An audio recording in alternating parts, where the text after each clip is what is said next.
Alright, I'm about ready to replace the valve cover gasket on a 1989 Mercedes Benz 300CE. It's got the W103 engine, 3-liter inline 6. Pretty easy to take this thing off, but I'm going to show you a couple tips along the way. If one thing you don't know how to get the hood all the way up, here's a pretty cool feature right here. You push that button right there, and another one on the other side of the car, and it will lift all the way up.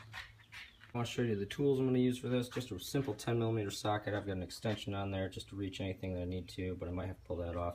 Flashlight, a couple other extensions, still need the 10mm. I've got a screwdriver out there for whatever heck of reason.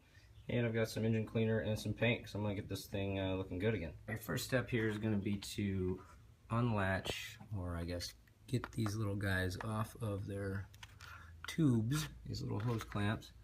Okay, this one was kind of tough for me to get because it was rotated downwards, so I couldn't get a good reach on it. So instead I'm going to disconnect it from up here and disconnect this little line right here, and all that will come off and I can get it off later. But that one also had a little bit of challenge. I had to use that tool there. Be careful because you don't want to break this little piece on the housing. But in order to get it off, all I did was grab a little screwdriver and apply a little bit of pressure. Pops right off there. Your next step is going to be to remove the distributor cover. It just snaps on in a couple spots. You can see there, and there's some light pressure in those areas. It pops right off. And the next step is going to be remove the spark plug rail. Same concept. It just snaps in. Just apply some light pressure and pull it off to the side, so you got some room. And then a nice thing about this is it's going to be a nice little placeholder for all the bolts that you remove. Just like that. Now you got them all in one spot. Okay, good news. All 8 came out fairly easily, with the exception of one back one I had to grab a different extension for, because your transmission dipstick is in there, in the way. And good news, they're all the same length. That's something you're going to want to check and make sure on your car, whether it's this type of Mercedes or not, that they're all the same length, and if they're not, you need to put them back in the right whole order. So now we've got this all unbolted. And here's the dipstick I was telling you that's kind of in the way of getting into that back one right there. All I had to do was grab a longer extension. It was fairly easy. So all 8 bolts are out, and this is going to make it very easy to just lift right off there. Make sure none of the debris falls in your engine when you're lifting that off of there. Once you get the valve cover off, this is what you're going to be looking at here. I've already taken the time to clean up where the gasket's going to go. You can see there, oh, I still got to do a little more wiping. You just want to make sure there's no oil and debris on there when you're trying to set the new one. And so it does go all up and over every little corner here. So you take your time, use a nice shop rag, something that's going to be lint free. I do want to point out that back here there's a little divot that you're going to want to get in there, because that needs to be cleaned too. And one thing I did discover while I was cleaning is this bolt right here, I'm not entirely sure what to call it, was fairly loose, so I've tightened it down. There are other ones on that rail, so it is a good idea to inspect everything else while you're in there, make sure nothing's loose. Alright, here's what the valve cover looks like pulled off and upside down. The gasket comes off pretty easily. It just sits on this little rail, and you just got to pull it off. And as you can see, the inside of my valve cover has got some grit and some nastiness on the inside of that. So I'm going to take the time to clean this out pretty good, and probably wire brush the outside and give it a good paint job. Okay, here's my valve cover on the inside, all cleaned up now. You can see how nice it is. I actually took the 3 screws out of here and removed this piece. It comes out pretty easily. And clean inside of there as well. It was really gummed up. I just sprayed some engine cleaner in there, some brake cleaner, and got everything nice, sprayed it down. One thing you are going to want to do if you decide to repaint, make sure you block that hole, and also that smaller hole there.